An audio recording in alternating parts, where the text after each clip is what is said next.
Good morning class.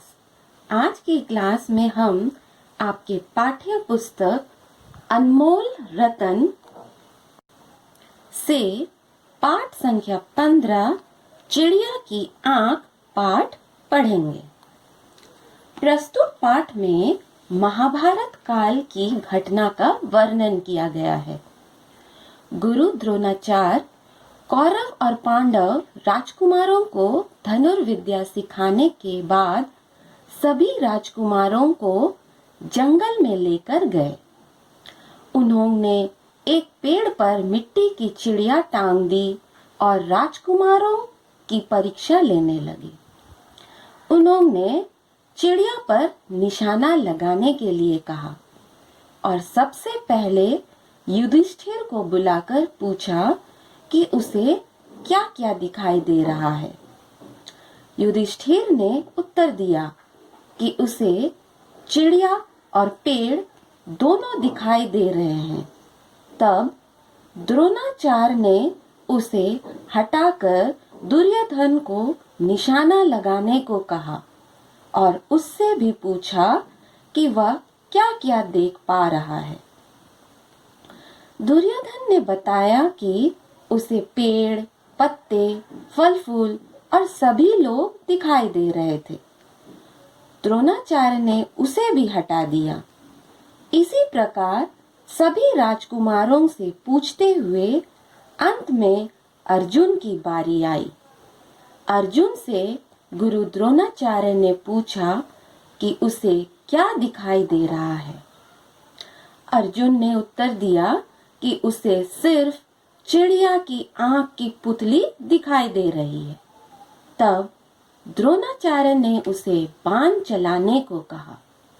Arjun का तीर सीधा चिड़िया की आंख में लगा और चिड़िया जमीन पर गिर गई। तो चलिए बच्चों, इस पाठ को विस्तार से देखते हैं। बहुत समय पहले की बात है, जब हमारे देश में राजा पांडु राज करते थे, तब गुरु द्रोणाचार्य कौरव और पांडव राजकुमारों को धनुर्विद्या सिखाते थे। जब उनकी शिक्षा पूरी हो गई तो गुरु द्रोणाचार्य उन्हें एक जंगल में ले गए। एक पेड़ पर मिट्टी की चिड़िया टांग दी। आज मैं तुम सबकी परीक्षा लेना चाहता हूँ। जो आ गया गुरुदेव। देखो, उस पेड़ पर एक चिड़िया है, तुम्हें उसे मार गिराना है।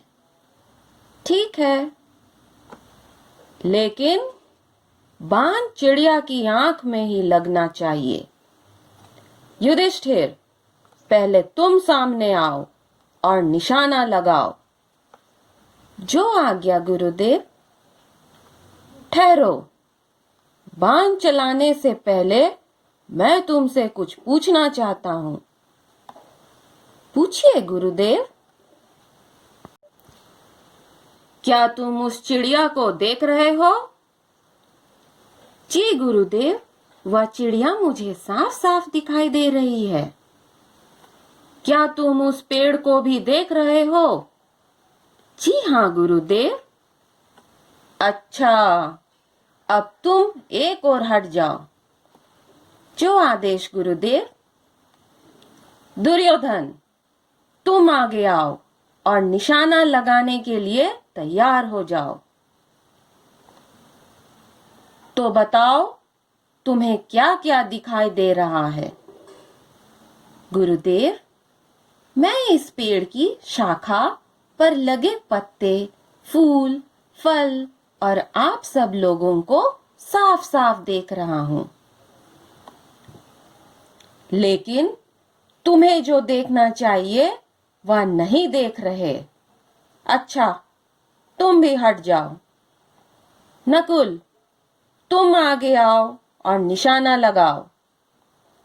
जो आज्ञा गुरुदेव। उधर देखो, तुम्हें क्या दिखाई देता है? गुरुदेव, मुझे पेड़ पर बैठी चिड़िया दिखाई देती है। रहने दो शिष्य, तुम यह निशाना नहीं लगा सकोगे। सभी राजकुमार आए और गुरुजी ने सभी से यही प्रश्न पूछे। लगभग सभी ने ऐसे ही उत्तर दिए। वत्स अर्जुन, अब तुम्हारी बारी है। जी गुरुदेव।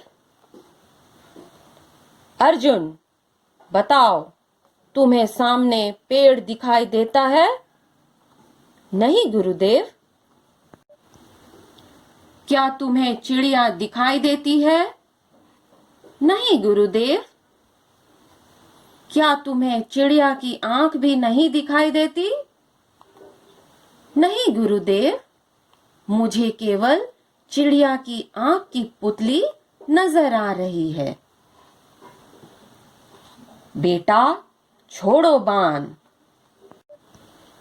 अर्जुन का बाण छूटा और चिड़िया जमीन पर आ गिरी।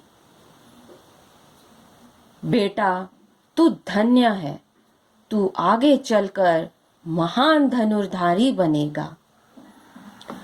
शिष्यों, जो एकाग्रचित होकर अपना काम करते हैं, उन्हें अवश्य ही सफलता मिलती है।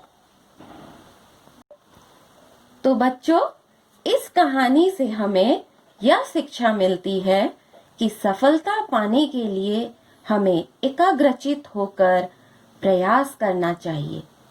अपने लक्ष्य के अलावा इधर उधर ध्यान भटकाने पर हम लक्ष्य की प्राप्ति नहीं कर सकते। इसलिए अपने लक्ष्य पर ध्यान केंद्रित करके लक्ष्य प्राप्ति के लिए प्रयास करना चाहिए। बच्चों, पृष्ठ संख्या 85 में पाठ के पीछे कठिन शब्दों के अर्थ दिए गए हैं। जोश, उत्साह, बाण, तीर, एकाग्रचित, एक ही काम में ध्यान लगाना, शाखा, टहनी, धनुर्विद्या, धनुष बाण चलाने की शिक्षा। Thank you.